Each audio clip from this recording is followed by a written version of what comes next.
I would like to welcome everyone to the September edition of Tennessee Turfgrass Tuesday. My name is Dr. Jim Brosnan, and this is, I guess, our fifth installment of this new digital learning series for 2020. As we've crossed now into September, today is September 1st. It's fair to say that summer is over, and we are transitioning into fall, and I think this will provide a unique opportunity to look back at one of the most pertinent topics of the summer, which is disease management in turfgrass. And to do that, I've got some special friends with me here today to cover this in detail. Dr. Brandon Horvath is here. David Schell, his research associate, is here. And the one and only Dr. Thomas J. Samples is here with us. And we are going to spend the next hour till 12:30 kind of going through the highlights of Dr. Horvath's research program in 2020. Before we get to that, I'd like to take care of a little bit of business. I know that many of you are here searching for pesticide recertification credits. We have pesticide credits from multiple states. Tennessee, Kentucky, South Carolina, Georgia, Texas, and I believe Mississippi as well. The process that you used to register for today's webinar takes care of everything. When you registered for today's session, you were asked if you wanted credits, and if you did, what state you wanted those credits in and what your license number is. So Zoom will capture all that information for us automatically, and I will use that to populate the rosters to get everyone the credits that they are looking for. Keep in mind that Zoom also monitors how long you're with us today. So in order to get your full credit, please stay with us for the duration of the hour. We don't want to have people clicking in and they're here for 5 minutes and they want to have one credit for pesticide certification, because that's a 1 hour time commitment. Those interested in GCSAA continuing education points, I will share the code at the end once Brandon and David have gone through their content that you can use to log your GCSAA CEUs into the website. Those after STMA certification credits can reach out to me via email to complete that process. The same is true for certified crop advisor credits. And the last piece of business before we get started is questions. If you have questions about the content that Brandon and David are going to share, I encourage you to use the Q&A box that's at the bottom of the screen. This is really important. It will thread the questions together so that when they're answered, the answer is linked to the question that was asked. I will try to answer questions via text while Brandon and David are presenting verbally. And if there are some questions that don't get answered via text, we will relay them to Brandon and David so they can answer them aloud for the group.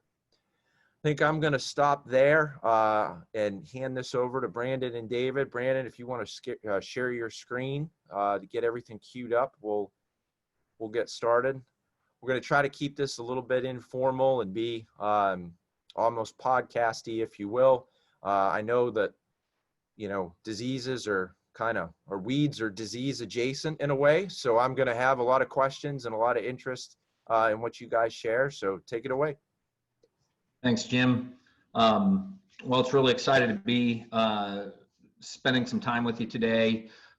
Jim alluded to the idea that summer is over. I wouldn't necessarily go quite that far.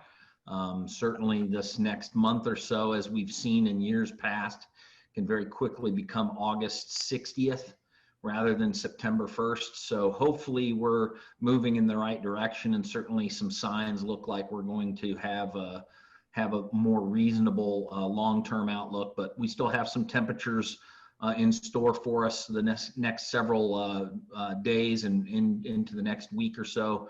So it's important to not let our guard down quite yet, but fortunately with the days getting shorter, we should start seeing the impact of those temperatures having a little lower effect on our cool season grasses particularly. The title that I've got here is Managing Turfgrass Disease in the Stew Pot of the Transition Zone, because one of the challenges with the transition zone, here we are in Knoxville. For those of you that are from other places in the country, thanks for joining us. We're right in the heart of the transition zone. It's one of the things that makes doing what I do an interesting and enjoyable thing. We have the ability to grow all the grasses equally poorly. Dr. Brosnan is crazy enough to try to keep St. Augustine grass alive up here. It already has large patch. It's pretty exciting to see that. It's already occurring September 1st. We have, anywhere we're pushing these grasses to the edge of their adaptation, that's where all the problems are. And of course, you guys out there in the industry are pushing to get performance out of your grasses. And certainly this year has been a remarkable year. First with the golf industry being in a lot of states identified as essential business. So you were able to stay open and maintain those surfaces. We worked really hard here in our state to make sure that our golf industry was deemed essential. Some of you are hurting in the resort business and things like that. It's been a really bad year, obviously, because of the lack of travel. And then those of you in the municipal public golf spectrum, you're booming, and so it's pretty exciting to see. And we've had an interesting year out at our research farm, and so what we're going to do is we're going to go through a little bit of an overview. Certainly with this year's unique times, the number of trials that we had on our research farm this year were down. Probably roughly about 50% over what we normally have. And I think a lot of that has to do with the uncertainty of the economy and things like that, causing folks to kind of take a pause and maybe hold back a little bit and make sure that, the things that they're putting out into the field for trial work are really critical to their business plan. And so we are going to focus on our brown patch and Pythium trial work that we had this year, which we had a number of trials across both bent grass and tall fescue. We won't talk so much about the tall fescue trials, other than to say that we did have some of those trials with brown patch, but we're going to focus on the Pythium and the brown patch work, particularly on bent grass, because that's where a lot of our action occurred this year.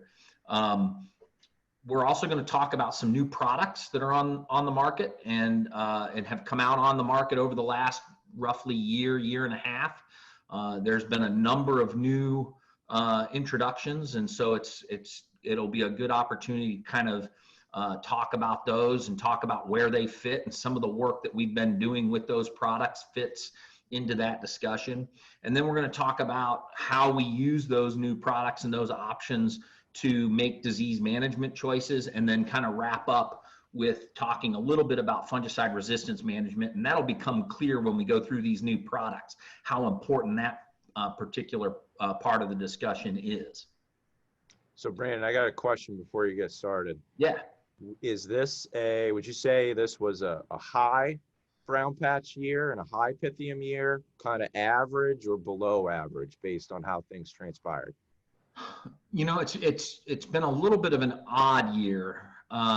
Typically what we see is we'll see in late June, early July, brown patch will really start to kind of kick off. We get a little warmer temperatures, but they're not super hot yet.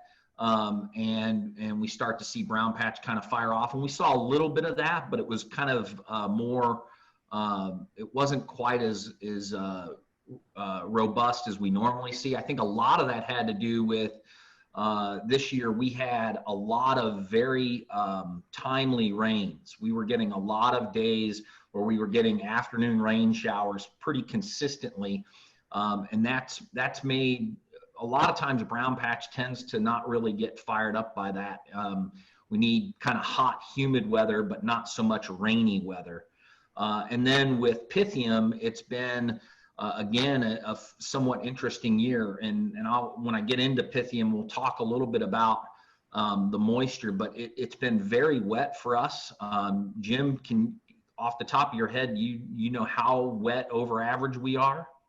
I don't know off the top of my head over average, but you're right. And it's been interesting to see the intensity of some of the rainfall, that we've had periods where we haven't had a lot of rainfall, and then these blips where you may have a cell come through a really small geographic footprint, but drop an inch of rain really quickly. Yeah, exactly. I think, Brandon, as of like sometime at the end of about a week or two ago, we were 1 or 2 inches over our yearly total or yearly average for rainfall. Yeah, that's what I thought. We were just slightly over average. So if we got no more rain, we would still be above average for the year. For the year. For the year. Right. That's important. Not to date, but for the year. Yeah, correct. Yes. Yeah. So, I mean, it's been a remarkably wet year. And like Jim said, it's the intensity has been present. And so we've seen, certainly Pythium has been an issue for us, particularly root rot. And we'll talk a little bit about that. The other thing with Pythium in terms of the disease issues that we have is one of the things that we're trying to do at our research farm, and one of the luxuries that we have is that we're trying to get these diseases, whereas all of you out there in the industry are trying to keep these diseases at bay. And so like the area that we tend to locate our Pythium root rot trials is kind of in an area where on that green, the water drains to that location, and then it doesn't have any internal drainage, so it just sits there. Well, you all know that one of the challenges when you get something that's saturated and it's wet and you've got organic matter hanging around is things start to swell. And so then we start having challenges with trying to maintain mowing quality so that we're not scalping the turf and things like that. So you'll see a little bit of that in some of the plots in terms of the injury, and we try to manage and kind of hover right on that edge of whatever you want to call it. We always like to refer to it as benign neglect. We're trying to do the right things to the point where it doesn't really dramatically affect the amount of disease that we get. And so with brown patch, for us, the disease really exploded in August, which is a little bit unusual. We finally got to kind of a period where we weren't getting these rains all the time. We were getting a little more infrequent rain and more humid conditions, and that's really the conditions that brown patch tends to prefer. And certainly when we get very hot into the mid to upper 90s, that's really not a time when Rhizoctonia solani is active. Solani tends to be more active in the upper 70s, lower 80s, into the upper 80s.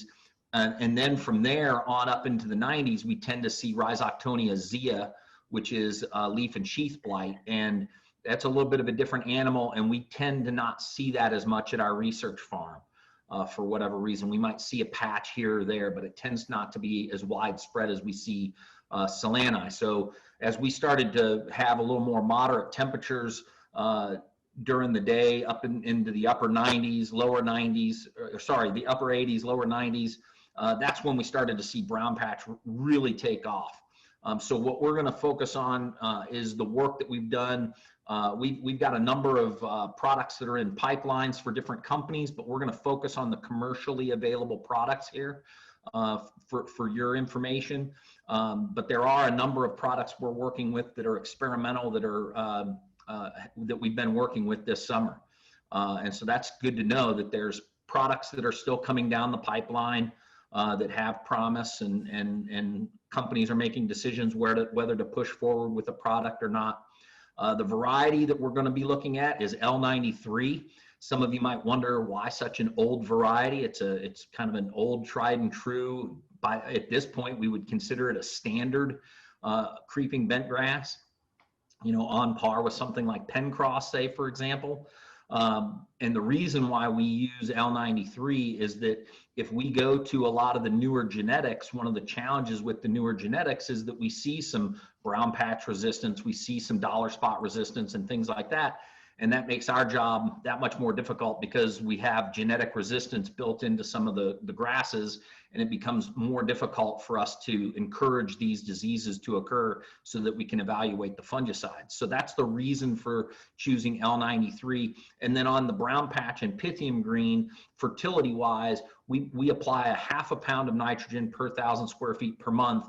And that's really to keep the grass growing and recovering, but not so much to overstimulate it. And because brown patch and Pythium tend to be favored by a little bit more growth, we keep the turf growing. But you know, the old version of that was that brown patch and Pythium are high nitrogen diseases. If you go back and look in the literature, that report was when we used to recommend 6 to 8 pounds of nitrogen per 1,000 square feet for bent grass, and 10 or 12 pounds made brown patch and Pythium more severe. We're nowhere close to that, and neither are most of you in the industry. So that's the reason for that half a pound per 1,000 square feet per month. And then, as I mentioned, disease really took off during this latter part of August. And you'll see that in the images, and the stuff that we're going to be showing is going to be here from this last month. And that was, you know, one of the reasons why when we put this Tennessee Turf Tuesdays together, that we kind of bandied about when should I have my session, and I kind of pushed for wanting to be here in the event that we, you know, we got disease in August, and that was exactly what happened this year. So fortunately, that paid off for us, so we have some things to talk about. So the first set of plots we're going to look at, we're looking at a couple of experimentals, but then we're also looking at a couple of standards here, and we're looking at Tekken at 3 ounces per 1,000 and Heritage WDG at 0.4 ounces per 1,000. So that's the high rate of Heritage there. And you can see in the untreated control, one of the things that we like to see in grass like this is we like to see plenty of disease in the untreated control. But one of the things that makes graphs like this really boring is that we have zeros for Tekken and Heritage. And that's what we've seen throughout the course of the trial, is that these two are considered standards for brown patch control, and not surprisingly look very good when it comes to brown patch. If we look at what images look like, this will give you a sense of what we're looking at, and you can see the brown patch has really taken off. We get this thinning of the turf, which is why you start to see the top dressing kind of showing through when we have a top dressing event, and then it takes a while for that top dressing to work its way into the canopy there, because it stays visible for some time, and then the brown patch symptoms that we see on creeping bentgrass, we tend to see on this outer margin kind of a gray, and you can just barely make it out there, but there's a little bit of a gray band around the outside of that lighter brown tissue, and that's what's called the smoke ring. And that's an exciting thing for us to see, because that means that disease is quite active. It's thinning out the turf and expanding. And you can see we've got, let's see, 1, 2, 3, 4, and then maybe 5 and 6 patches starting to kind of creep into this area, and maybe a couple others starting up over here that are off to the side. So when we see disease like this, it's an indication that the conditions are really conducive for development. And then that's where, for us, what we want to see from these fungicide treatments is how do they perform under this kind of pressure. Rarely are you out in the industry going to have pressure at this level, because you're not trying to get disease development like we're trying to do that. So if a fungicide performs well in these trials, then we can be pretty confident that it's going to perform for us in the field as well. And then, of course, with Tekken at 3 ounces per 1,000, fungicide that's been around for a couple of years from PBI Gordon, you can see here we've got excellent control of disease, and brown patches is nowhere to be found in that plot. And this is from that same rep as that control plot. And then with Heritage, what we would consider kind of the standard for this trial with the high rate of Heritage. Again, excellent control, a QOI fungicide. So we'll talk about that in a few minutes when we get to the fungicide resistance part of this. But you know, these two products, no surprise here, excellent disease control, brown patch nowhere to be found, quality of turf high, density remaining high, all the things that you want to see from an application of a fungicide like this that's considered a standard for brown patch control. Hey, Brandon, quick question for you. Would the symptoms that you showed in the untreated, I know we've got several lawn care folks that are with us today, be the same in like a tall fescue lawn situation? Great question. Yeah. So if we were looking at this in tall fescue, what we're going to see is we're going to see the same patch. Okay. We're going to see the turf thin, and we're going to see, instead of just this circular patch in the thin turf, because of the higher canopy, what we'll also see is we'll see distinct lesions on the leaves. And then oftentimes, if the disease is active, where I talked about that kind of thin gray band, what you would find in a tall fescue canopy is you're going to find mycelium bridging from leaf to leaf, kind of spreading in that area during the mornings when it's warming up and it's humid. We see that often. And in terms of treatments, you're going to find much the same kinds of treatments being available to you. One of the key things there is, and especially since we're getting pesticide credits, we want to remember that the label is the law. So some of these products are going to be available for golf course use or sports turf use type uses only, whereas other products will be available for home lawn care use as well. So certainly the strobilurins are widespread and able to be used on all uses, but some of the other products that we'll look at here are more restrictive in their use profiles, and we'll talk about those in just a minute. Great question. Other questions? I'll keep going. Is Tekken one that has tall fescue lawn labeling, or is that golf course only at this time? I think that's available.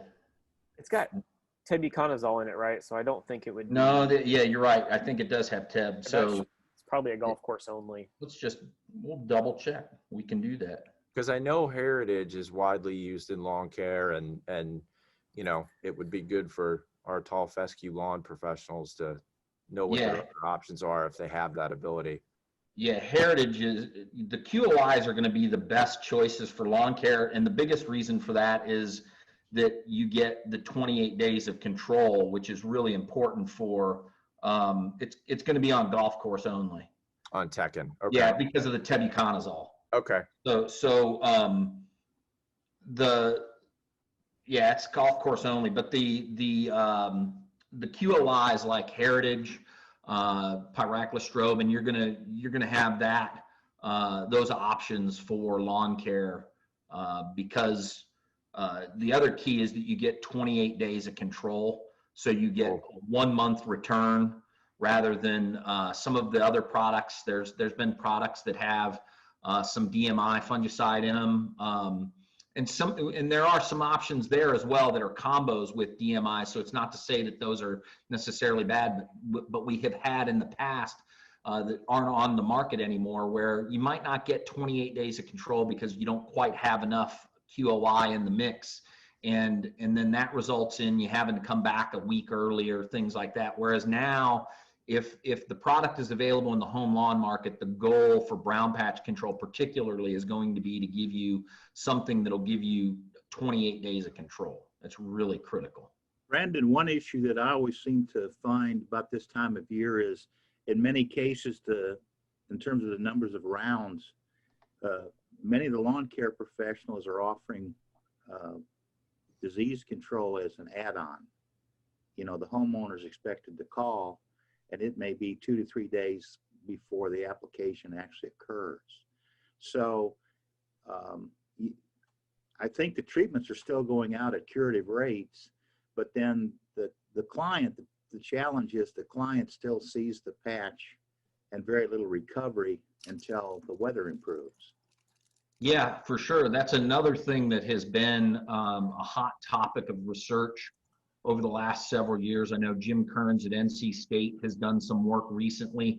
I had a graduate student when I was at Virginia Tech do quite a bit of work on tall fescue in home lawn situations where we were looking at first, the first thing was, could we increase the amount of Kentucky bluegrass in the tall fescue stand to minimize brown patch development and also keep summer patch, which is a particular problem on Kentucky bluegrass, at bay. And what we found was that our optimal combinations were much higher amounts of Kentucky bluegrass than what we might typically think of in a mixture. A lot of times with tall fescue, you might find 10 or 15% Kentucky bluegrass.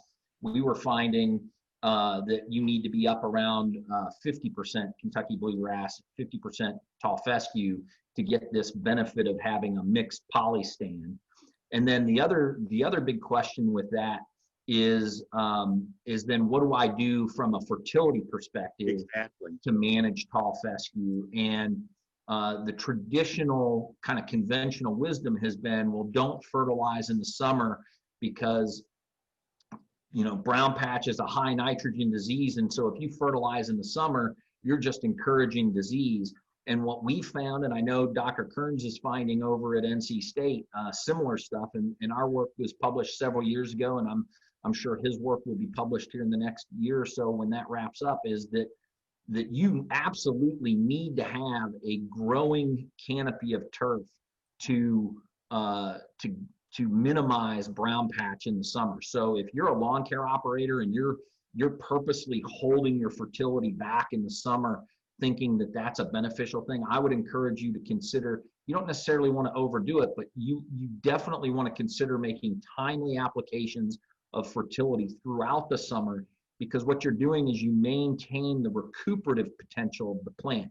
So even though there might be some disease that occurs, Tom, to your point about a homeowner, you get a patch that develops, and then if you don't have the recuperative potential, that patch sits there. Even though you've controlled the disease with a fungicide, the patch just sits there. And then when the fungicide runs out and there's another conducive period, it gets bigger, and then it gets bigger, and then it never recovers until you get back to the fall. Whereas if you have some recuperative potential in the plant, you might get some disease, make an application to stop the disease. There's recuperative potential there in the plant, so it recovers. Then you might get disease again. Make an application and it recovers. And so you can have a little bit of disease, but the turf canopy will recover. And more importantly, from a customer standpoint, the customer will see the recovery because the symptoms will go away. And that's a big part of being able to do that. That's an excellent point. So one quick add-on. What about the combination of the fungicide associated with the liquid application of nitrogen at a low level? Any concerns there in terms of interaction impacting the effectiveness of the fungicide, reduced pH of the water, et cetera, et cetera? Say that I'm sorry, I didn't. Okay, in other words, if I'm a professional lawn care applicator, I've got an option if I'm spraying the fungicide to add some nitrogen, but we all know that in some cases, water pH can affect performance of the fungicide. Any concerns or thoughts there? Under most conditions, you should be fine with making those applications. There shouldn't be any concern. Anytime you're mixing something that you're not 100% sure about, you want to do a jar test to make sure that the components of whatever spray mixture you're going to put together are conducive to being mixed.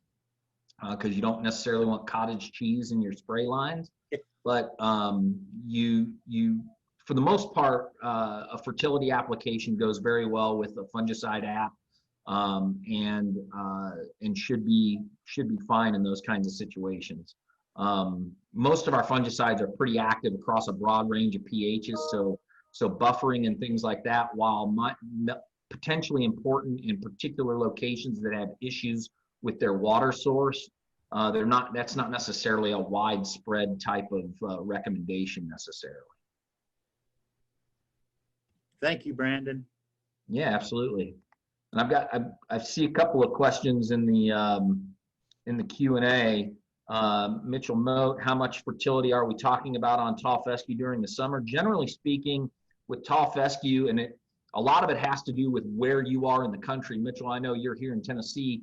Here in Tennessee, we're gonna want to think about in the summer somewhere in the neighborhood of a 1.5 to 2 pounds of nitrogen per 1,000 square feet. That would be spread out over a number of apps over the course of the whole season. Probably about 4 to 5 pounds is going to be optimal for most. If you wanted a really high quality,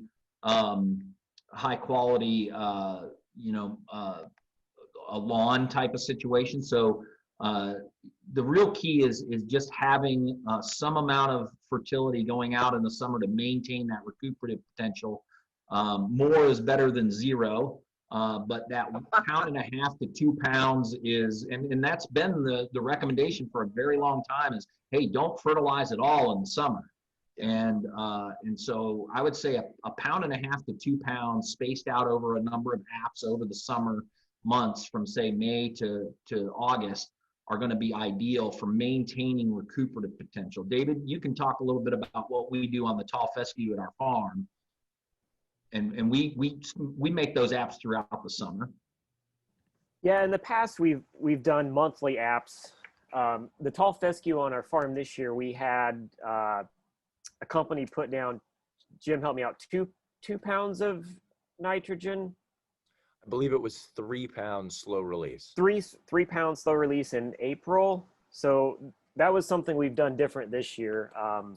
I think it's actually worked out really well. We've actually had very little brown patch on our tall fescue this year, which kind of sucked. So we might actually not do that again next year. Sucks from a pathologist's perspective. It's one of the most frustrating things because we've made kind of consistent apps of light amounts of fertility over the summer months. Yeah. But with that slow release product that Simplot was a nice enough to apply for us, that's designed to release over the entire season. We've had a consistent release of fertility, and so we continue to have growth and recovery, and we'll see a little bit of disease pop up and we get really excited, and then we come back a week later and everything's healed back in. And it's been real consistent all summer long. Even the areas that were outside our trial areas, if I showed you 2 pictures of that area inside the trial area, you probably wouldn't be able to tell me which was treated and which wasn't. They pretty much look the same. So, yeah. But in terms of lawn care, we're normally talking about a 6-week spray interval, or you're going to be on that lawn about every 6 weeks. So, usually, like with fungicides in the summer, they're on a 1 month return.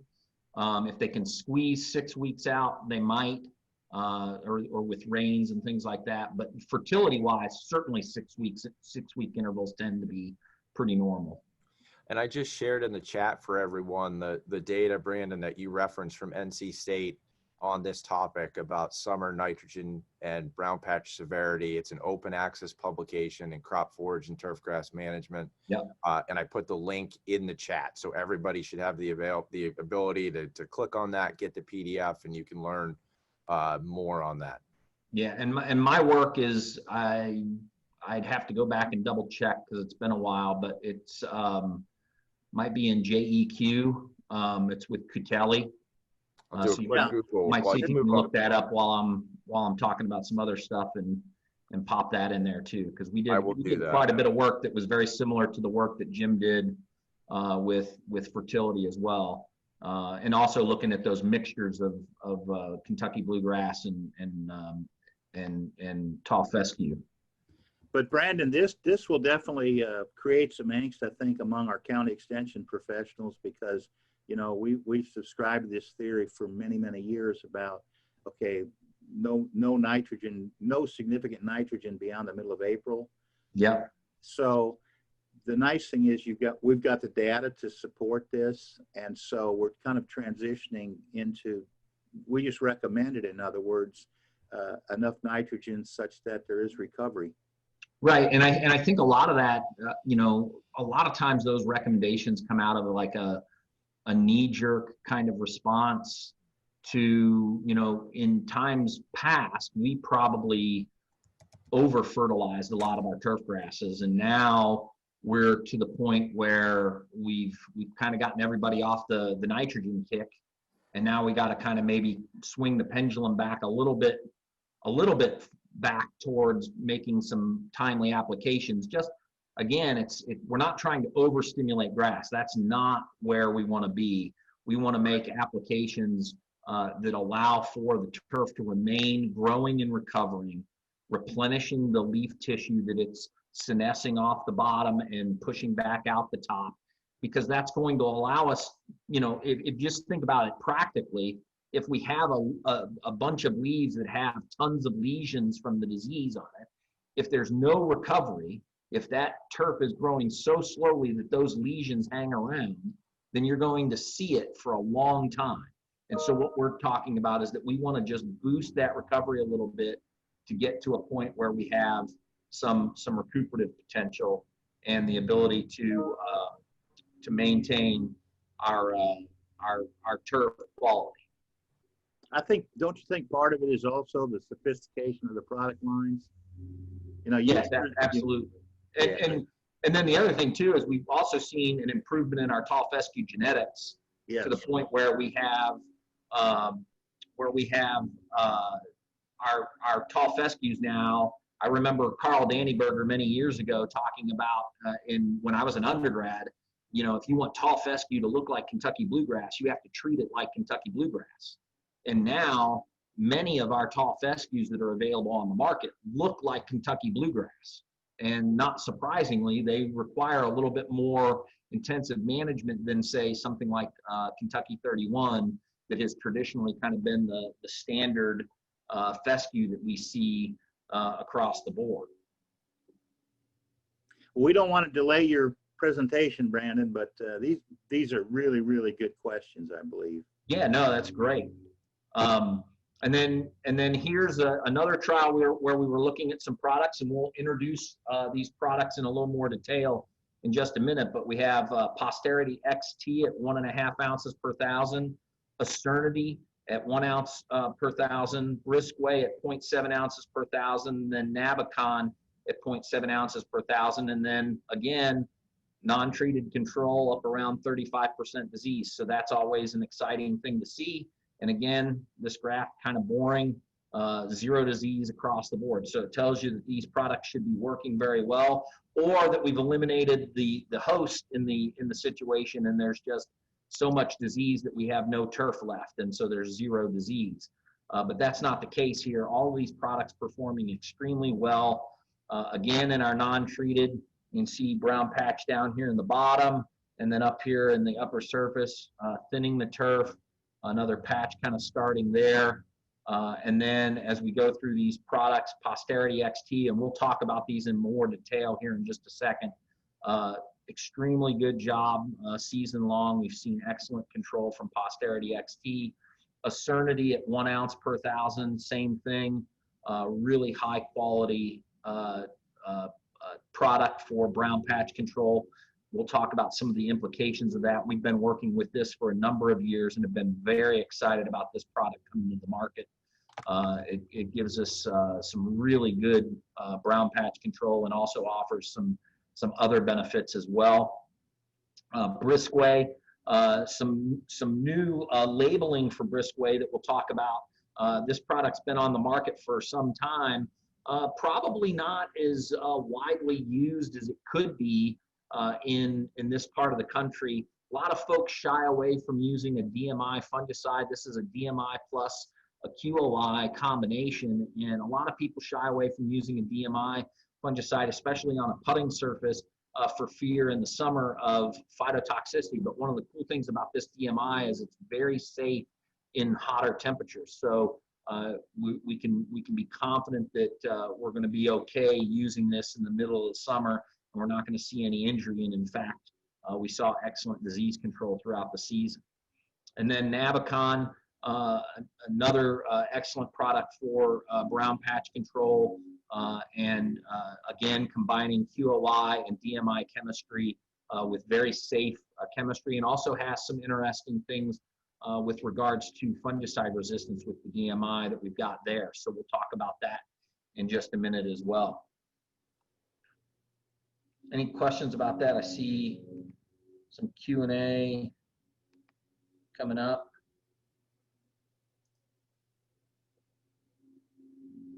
Okay, so there we go. I think we're good there. And then in the chat, yeah, okay, so Jim, that's the reference. Thank you for that. So, you know, brown patch again has been an important disease for us. You know, this year, like David said, a lot of work. We've had some work on tall fescue, looking at some fungicides, and one of the challenges with the tall fescue work is we've seen with that fertility change that we made at our research farm, we've seen kind of intermittent periods of disease rather than kind of a consistent blow up. So that's something we're going to adjust for next year, knowing what we've seen this year. Pythium Root Rot, like I said at the beginning, has been a really challenging disease to manage this year.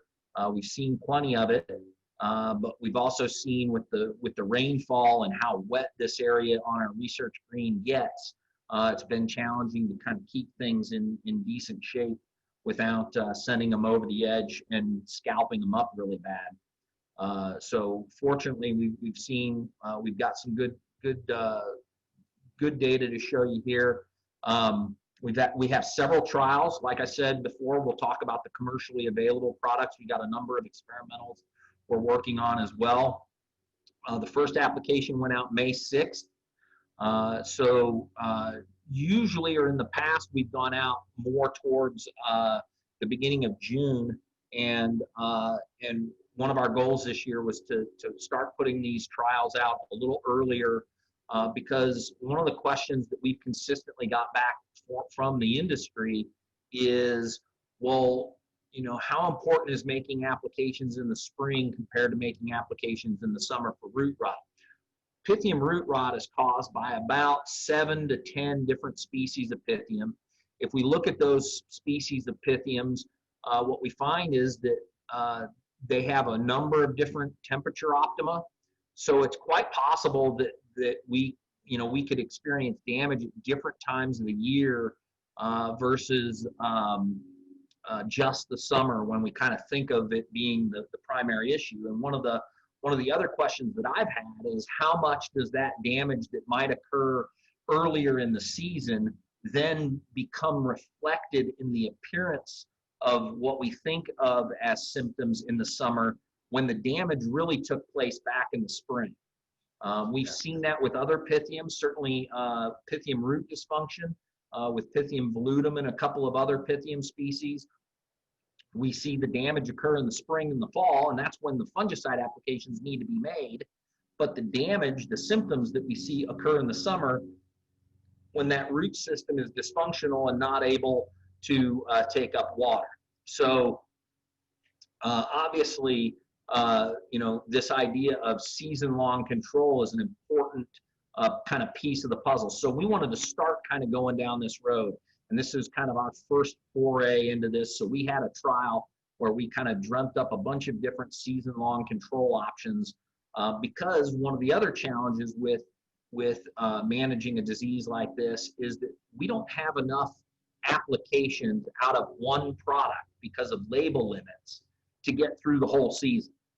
So we need to be able to use the different tools to be able to figure out what we might want to do. And so we wanted to kind of evaluate the spectrum of these materials and how broadly they control Pythium. And then, are there any hints that we might be able to continue on with this research into the next year and look at, well, do we time things differently, put certain products out earlier or later, those kinds of things. So that's kind of where we were coming from here.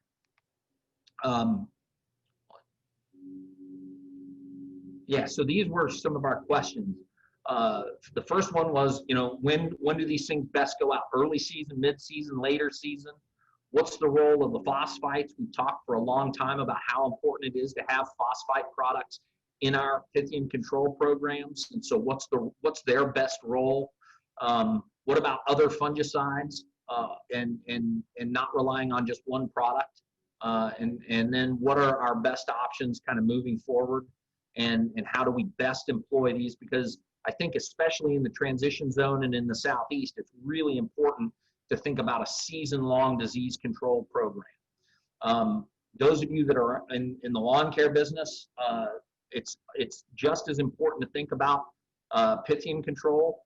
We've seen quite a bit of Pythium on our tall fescue this summer, and it can get out of control quickly. So some of these options are going to also be available to you, and it's important to kind of keep those things in mind. Some of them are limited to sports turf or golf turf, but there are some options out there. The QOIs being one that can help you minimize Pythium impact, and you're also using it to get brown patch control. So that's one that you can use right away. And then some of these other options you definitely want to have kind of as backups should you see an outbreak, because acting quickly, you don't necessarily need to treat preventatively, would be my opinion. But if you do have a customer that experiences some Pythium, you need to act very quickly to get that under control, because if you don't, it can get out of control pretty quickly. One of the things that I saw in my extension travels, Brandon, somewhat last year and in years prior, was not so much with Pythium Root Rot, but lawns that were aerated and overseeded with seedling turf in the fall, and we had exceptionally warm September. If that went forward on a calendar-based schedule, and you're increasing irrigation because it's warmer to try to get that seed to germinate and grow, it just kind of became a witch's brew for losing seedlings for disease. Oh, absolutely. And certainly both Pythium damping off and Rhizoctonia damping off would be particularly large problems on a seedling turf. That's where a coated seed might be useful if you're going to go out earlier in the fall, like in mid to late August into early September, versus maybe waiting into later September or early October to do that renovation work. You might want to be considering something like a coated seed that's going to have some fungicide that's generally for Pythium, coating the seed to help give it that disease protection right as soon as it germinates. Because you're exactly right, with warm temperatures, plenty of moisture, it's a perfect recipe for how to get lots of damping off for sure. Would you see it in sports fields like a Bermuda grass baseball field or football field that was overseeded with ryegrass, or is it cooler temperatures then and it's less of an issue? Generally speaking, with the overseeded athletic fields, what we tend to see is less of the Pythium damping off, but often what we see with the athletic fields, I get this question in mid to late October into November, and then in early March going into early April, when fields are being covered to maintain quality for playability. And then somebody will think, oh, it's Pythium, because they see a bunch of mycelium all fuzzed up underneath the canopy on the ryegrass, and it's almost always Rhizoctonia. It's almost always brown patch, and it's almost classic. And oftentimes that extension call goes something like this: hey doc, I've got tons of Pythium, I've sprayed fungicide X, name a Pythium control product, 3 times, and it hasn't taken care of it, and I still have a whole bunch of mycelium. It's a pretty good sign that it's not Pythium. These fungicides work really, really well, and if you make a Pythium control product app on an overseeded ryegrass with mycelium that's active and you don't see any control, it's probably Rhizoctonia. And you should switch to a QOI or something like that that's going to give you excellent Rhizoctonia control. Yeah, we see that almost every year without fail. Lots of Rhizoc undercover, particularly if you have to keep that turf undercover for more than a 18 to 20 hour period. If you put that undercover for a day or 2 days because of temperatures or because of weather, you should absolutely make a preventative application before you put the turf under cover if you can. And if you can't, then you probably want to have the sprayer like ready as the cover comes off. And Brandon, particularly when the covers are overlapped. Yeah, absolutely. Yeah. So one of the first treatments I'll kind of point you out to, and you can kind of see this scalping here, right there where it gets puffy. But you can see, we're still seeing some thinner turf.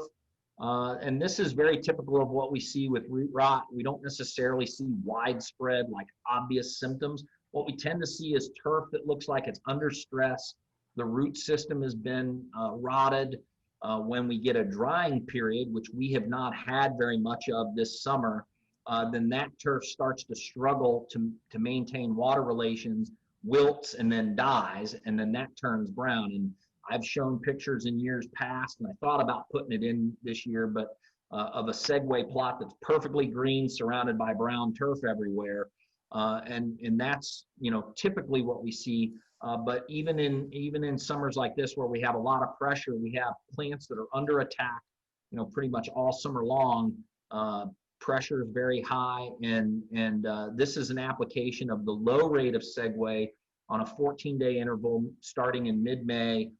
So we didn't get out there, and at May 6th, we started this about 2 weeks later, and we're limited by the number of applications of segue we can make over the season. So one of the reasons why this is in there isn't necessarily to see, oh, will this work?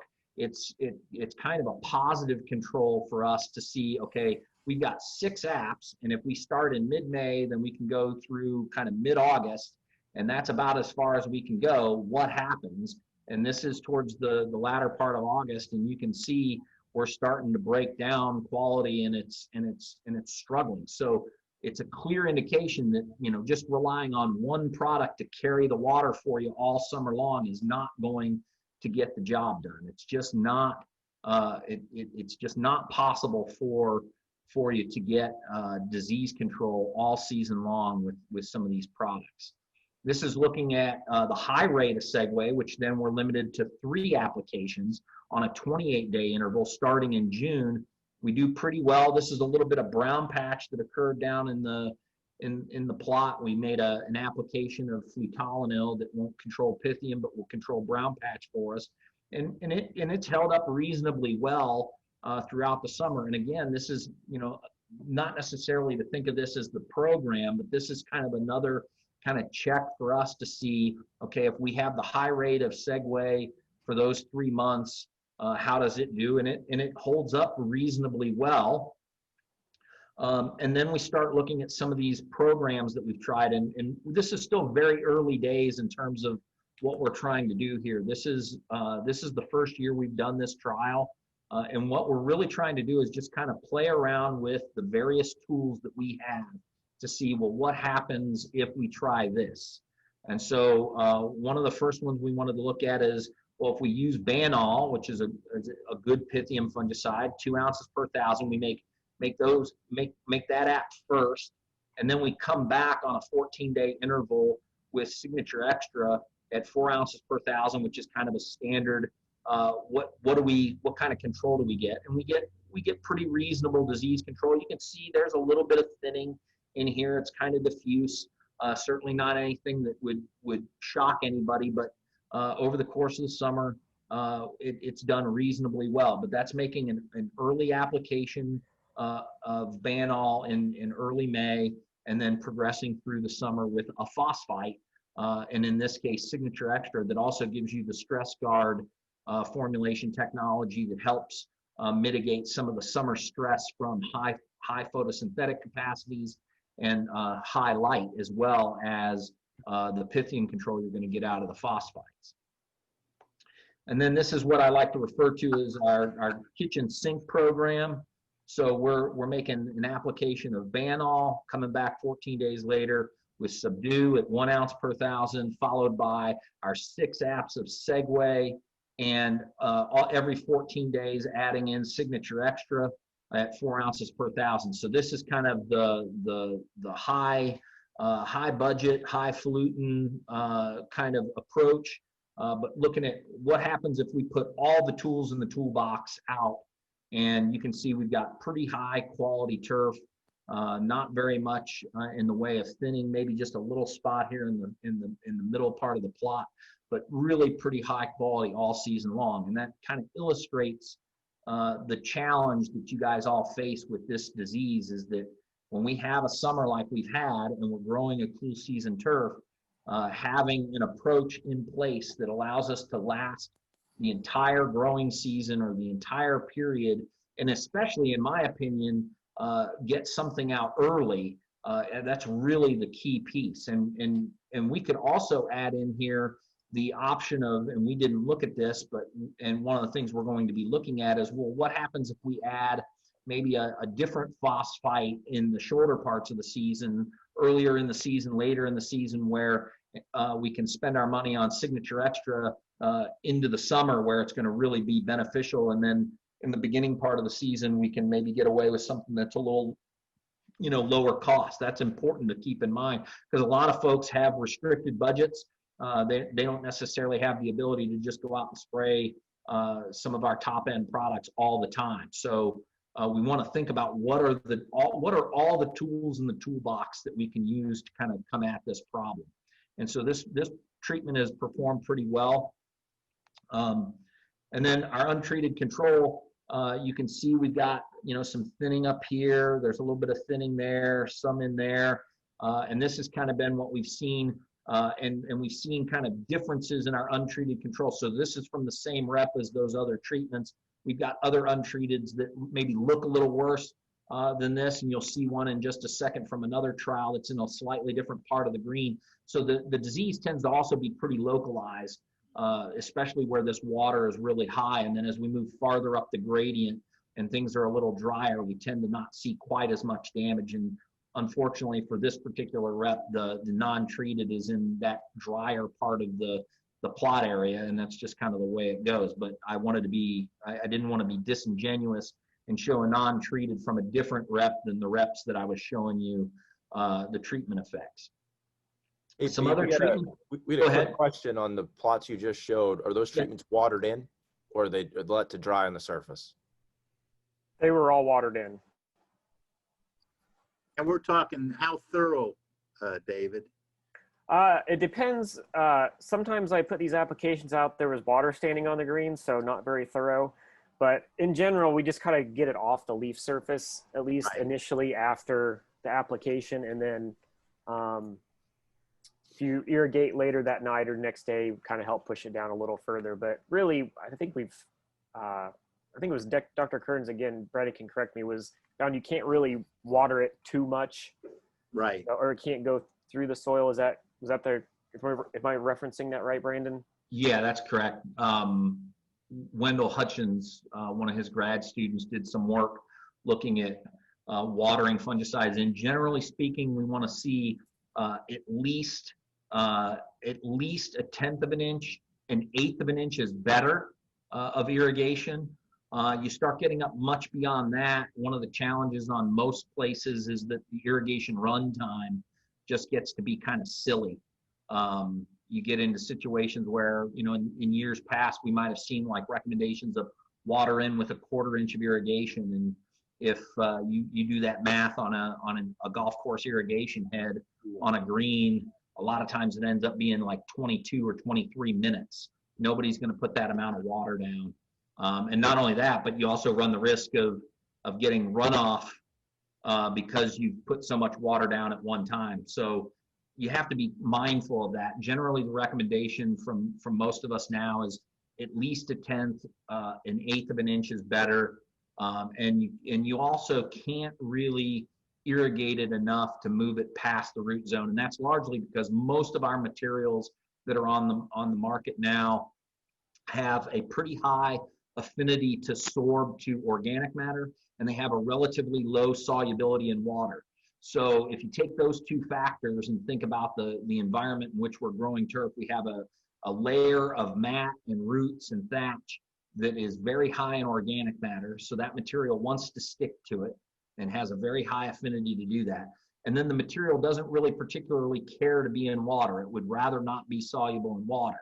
So those are great things from an environmental profile because we don't want to be moving things past the root zone down into potential groundwater sources or causing runoff and into our surface waters.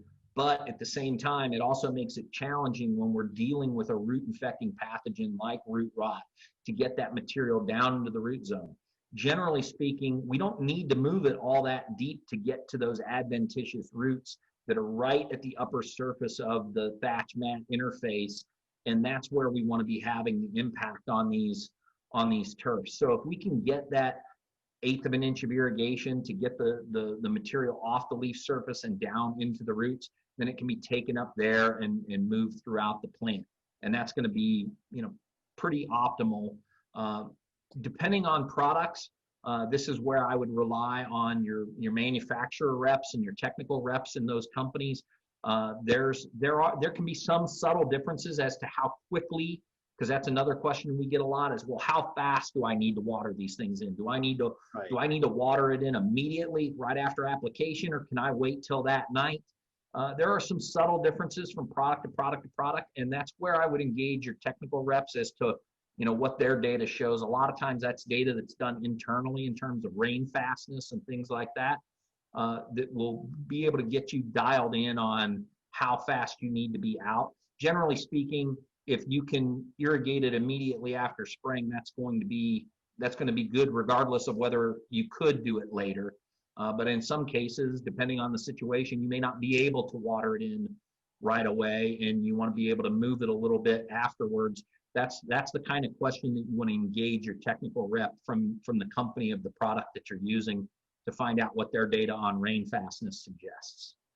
Brandon, I remember years ago dealing with a course in Middle Tennessee, and this was early on in the Pythium root dysfunction discussions, but I remember looking the superintendent in the eye and saying, okay, now you got to water it in. This was a subdue max, and and that was one of the weirdest looks I'd ever received. Oh, yeah.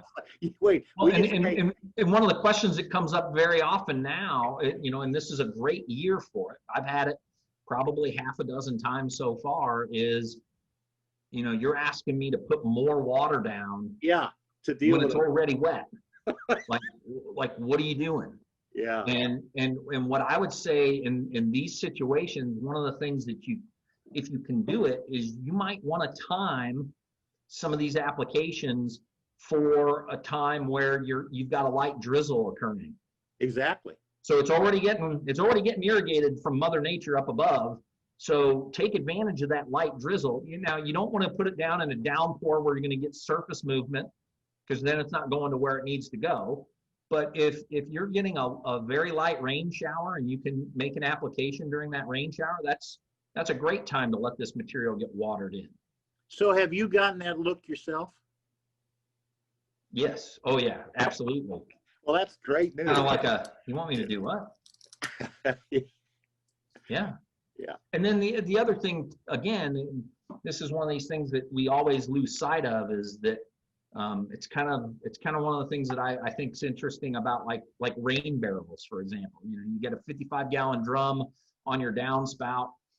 If you calculate, and I have my students do this in our intro turf lab, the amount of water that falls on a 500 square foot roof, it fills that rain barrel up really quick. And so that amount of rain that's coming down, your 1/8 of an inch of irrigation is a small percentage of what is falling on that surface on a 3,000 square foot green. If you get a 1/2 inch of rain, your 1/8 of an inch of irrigation is nothing compared to the amount of water that came down in that 1/2 inch of rain. So I understand the desire to try to keep things as dry as possible, but given the additional performance benefits that we get from that light watering in with something like a root rot product, I would still do it.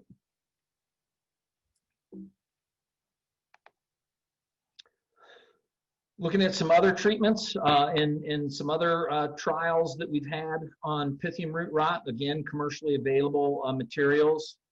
We've got this is maybe a not quite as good looking non-treated control. So we've got a lot of thinning.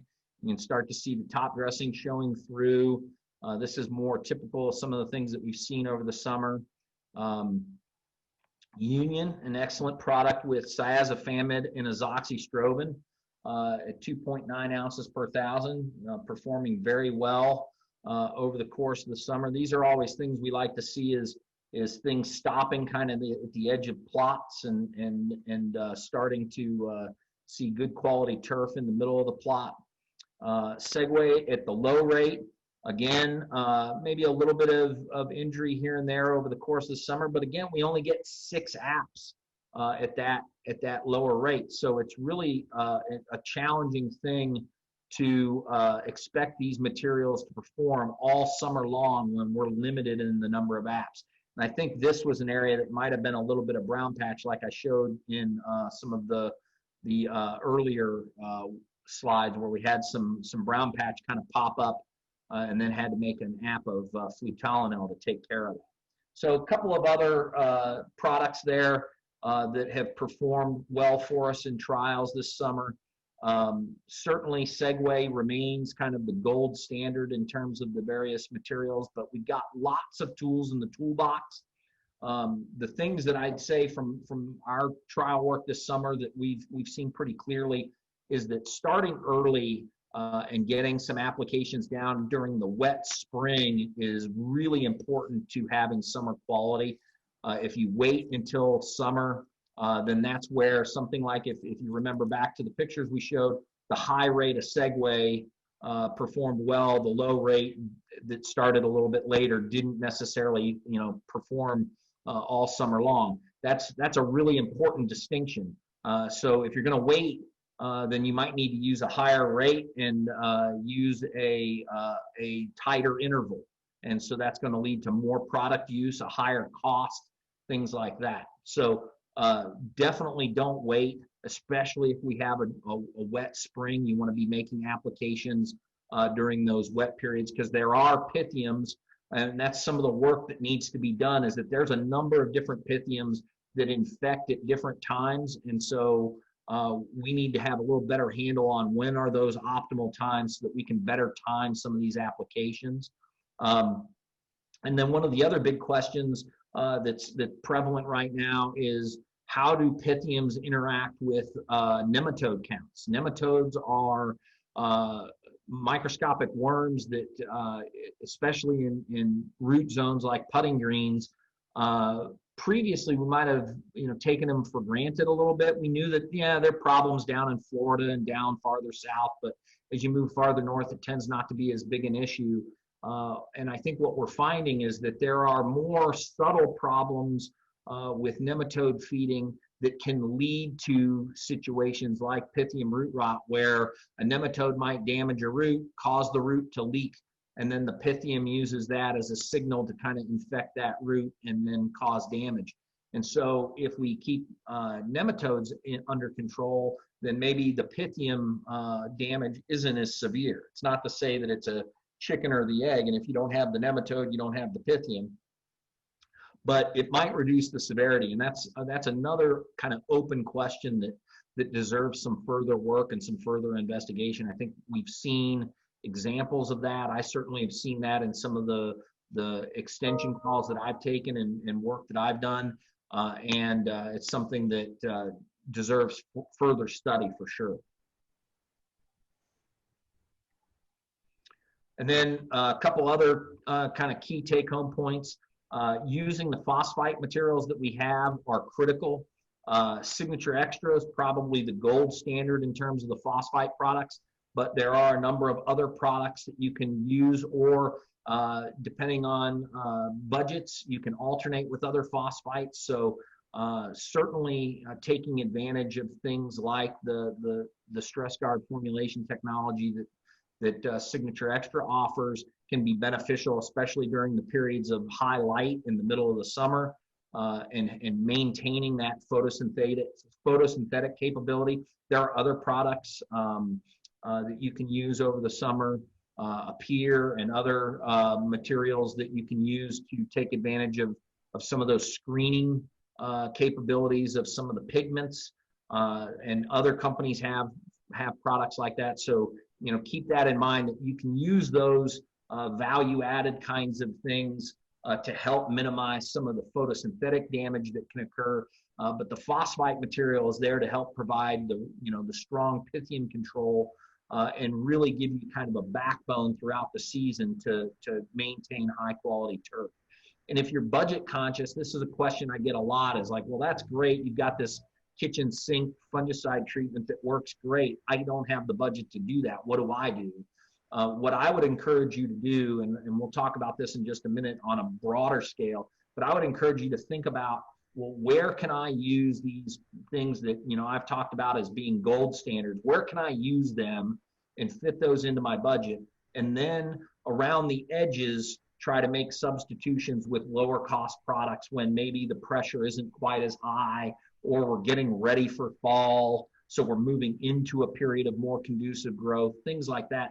Those are the kinds of substitutions I would make. I wouldn't necessarily try to avoid using premier products because they're expensive. And I would try to make the best use I could of those products as long as I could, depending on my budget. Hey, Any Brandon, questions about that?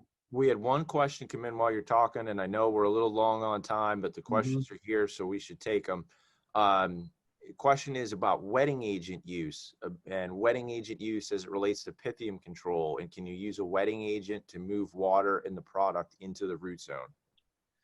I would say with regards to the wetting agents, certainly having a wetting agent program is going to make your moisture front more uniform in the root zone. And that's going to be a beneficial thing in terms of being able to water that material in and get it uniformly watered in. I would say that generally speaking, the work that many people have done has shown that wetting agents, in order to be really effective in making that job easier for watering in a fungicide, need to be applied a couple of weeks prior to the fungicide application. So making something at the same time probably isn't the best thing, unless that application you're putting out and it has a wetting agent in it happens to be the time that you're putting out a wetting agent, but you put out a wetting agent, 2 or 3 weeks ago, and it's time for your next application, right? Like, so if you're on a wetting agent program, then having a wetting agent in the mix is fine. But if you're putting it out because you want help and you haven't made an application, you need to get that out prior to the fungicide application. And I'll just wrap up kind of quickly here and go through some of these new materials. And the big thing is that there's tons of options. Union, I mentioned a few minutes ago. I put the frac groups up here. This is going to become important in just a minute when we talk about fungicide resistance. Is that, it's a big challenge with some of these materials. You're going to see the same numbers pop up over and over and over again. And my lawn care guy is right outside my door with his blower, so hopefully the audio isn't too bad. That's great. It's like, just coming through. So anyway, sorry about that. So azoxystrobin, cyazofamid, we've got group 7, group 21, really good Pythium control, but also broader spectrum control for things like brown patch, right? So when we're thinking about putting together our fungicide programs, we're getting closer to early order programs. When we start thinking about what do we want to do for this next season, one of the cool things is we've got more combo products than we've had in a long time. And in years past, sometimes the combo products might not have made a whole lot of sense, or you couldn't quite figure out where they would be best suited. But one of the things that I've kind of come to learn as I've looked at some of the combo products that we have now is that if you really look at the fact that what the combo product does is it broadens your spectrum. So you can make an application of one material and you're not putting a whole bunch of things in the tank, and you're getting disease control on a number of different fronts. That's a really key reason to use a product like Union, where we're going to get Pythium control, but we're also going to pick up brown patch control. Pedigree, group 7, SDHI, a new formulation from PBI Gordon of flutalonyl, which in years past has gone by the brand name of ProStar. It's not a WP. That's always been one of the things that kind of detracted from using ProStar, is it was a wettable powder. This is a liquid formulation, a little easier handling. Early SDHI going to control primarily the basidiomycetes, so things like fairy ring, large patch, brown patch, It's probably our gold standard for these diseases caused by rhizoctonias and some of the fairy ring fungi. Posterity, a new fungicide from Syngenta, pideflumethafen, SDHI, really good dollar spot, fairy ring, spring dead spot for us, excellent disease control, really good dollar spot product, and we've seen some pretty good results with spring dead spot, so that's exciting to see. And then what's interesting and kind of different than what we've seen from a lot of companies is we've got two combo products that use Posterity in their brand name. We've got Posterity XT, and that's going to use group 3, 7, and 11. So that's an SDHI, QOI, and a DMI fungicide in those 3 groups. And we'll talk about the importance of those in just a second. Again, dollar spot, fairy ring, spring dead spot. The key thing for us is in the south and southeast in the transition zone, there's a higher amount of propiconazole and azoxystrobin in the mixture, which results in lower rates and lower use of or I could be getting this backwards. Did I get this backwards? I can't remember. I'm still learning these two. Yeah, so sorry. This got a lower concentration of azoxystrobin and propiconazole, which is kind of like Headway plus the Posterity. This is going to probably be used a little farther north, and that's mostly because of that. You're going to end up with a little higher propiconazole load, and you might want to avoid that in the summer, just from a phytotoxicity potential standpoint. But very good results. You saw the results from our brown patch trial with XT. And then Forte, which is the same 3 ingredients, so 3, 7, 11. The difference to XT is that it has a lower propiconazole load. So in the summer, if you're making an application, it would be equivalent to that 0.6 ounce per 1,000 rate of propiconazole. So a very low propiconazole app, but it's going to give you really good brown patch. And then the other cool thing about this particular product from a warm season standpoint is because of that lower propiconazole load, it's going to be safe on Bermuda grasses. So that's a nice thing. So it's kind of an interesting kind of ecosystem, if you will, of 3 products that give you the ability to broaden the spectrum of control and then kind of fine tune when you want to use one product or the other, depending on how much of each of the materials you want to have out on your surfaces. So there's a number of options, and I think this is going to be an interesting tool to use moving forward. Acernity, I talked about that earlier. Very, very exciting product from Syngenta.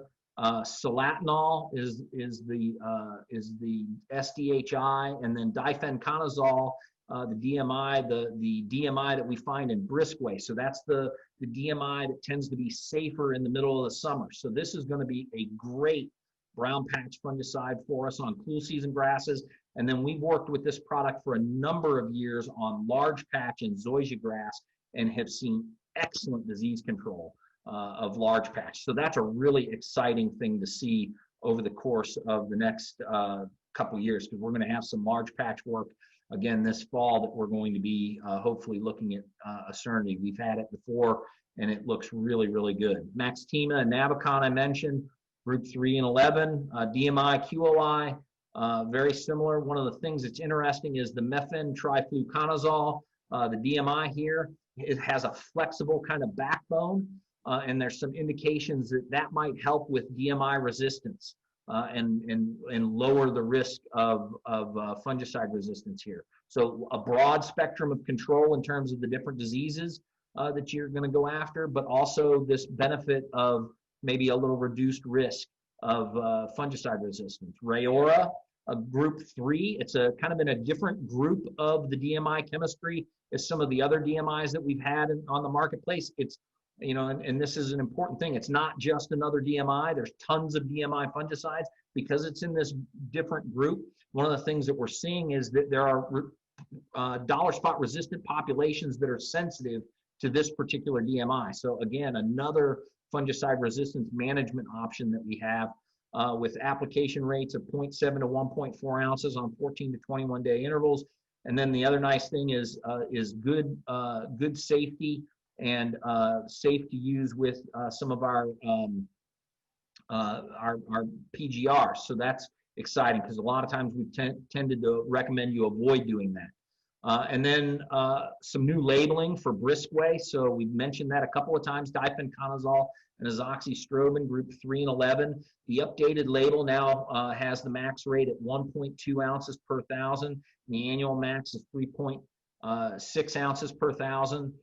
So we're going to see better curative fairy ring control at 0.9 ounces per 1,000, and really good, we've had this in our trials, really good SDS or spring dead spot control, and then some others have seen excellent take-all root rot for those of you growing Bermuda grass. If you have Brisquay with the old labeling, you need to use it according to the label. So that, again, we're getting credits here. That's an important thing. It's not what sometimes occurs, which is the new label exists. So as long as you have a new label, you can use the old labeled product according to the new label. That's not the case here. If you have old labeled product, you must use it using the old label. So that's an important consideration.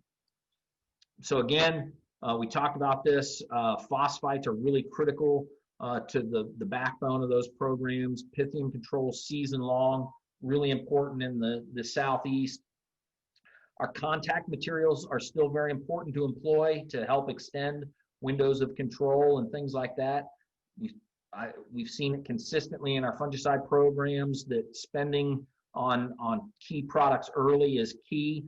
When we put together a plan, what I like to recommend is to identify your 3 to 5 worst problems, design the best possible program first without caring about budget, and then substitute affordable materials in on the shoulders when pressure might not be high. And don't be afraid to make adjustments in the mid-season to accommodate changes in what's going on. That's really a critical piece too.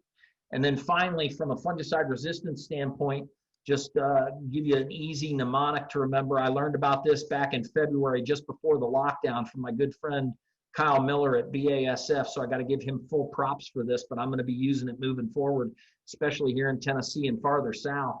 But we can remember these frat codes pretty easily if you just remember Earnhardt and 7-Eleven stores. So 3 is the DMIs, that's number 3 for Dale, and then 7 and 11, so SDHI and QLIs. Those are the 3 key fungicide groups that we really need to be focusing on rotating the chemistry. And like I said, we've got tons of new combo products on the market, which is great. We can expand that spectrum of control, but if you paid attention as we went through them, there were a lot of 3s, 7s, and 11s. So one of the things that could be very easy to do right now is to put together a fungicide program where you're spraying a 3, a 7, and 11 over and over and over and over again. So you've got to be cognizant of what those groups are and make sure that as you're designing your fungicide programs, you're alternating and rotating those chemistries so that we're not just constantly putting 3, 7, and 11 out there on the surface. So with that, thank you very much. I know we went over on time. It's been a good discussion. Happy to, kind of hang and answer any further questions.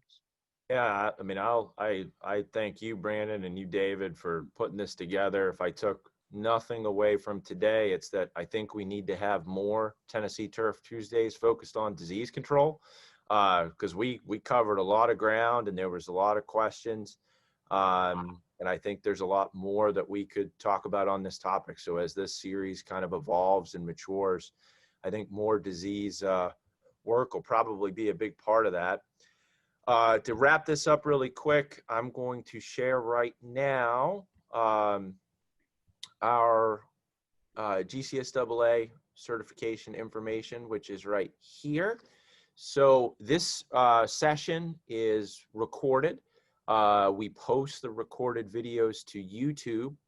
You will see, and if you follow us on social media or on our email list, you'll get an email and you'll see social media posts of when the recording of today's session is available. If you are watching this video on YouTube, you want to use the actual event date when you report your points to GCSAA, today's date of September 1st, 2020. So if you're watching this later on and it's October or some point later, in 2020. When you submit this to GCSAA, use today's event date. Your event approval code is right here. And as I mentioned, we will have this on YouTube later on this month. I think I'll stop it there. And again, thank everyone for joining us and staying with us. Past our allotted time, it was a great discussion. Our next Tennessee Turf Tuesday is in October. It'll be on October 5th, I believe is the first Tuesday in October. We're going to provide kind of a jumping off point from what Brandon talked about with fungicide programming. We're going to talk about herbicide programs for the transition zone in southern U.S. and how to put those together in a way that we're going to control the whole suite of weeds that we face in turfgrass in this region.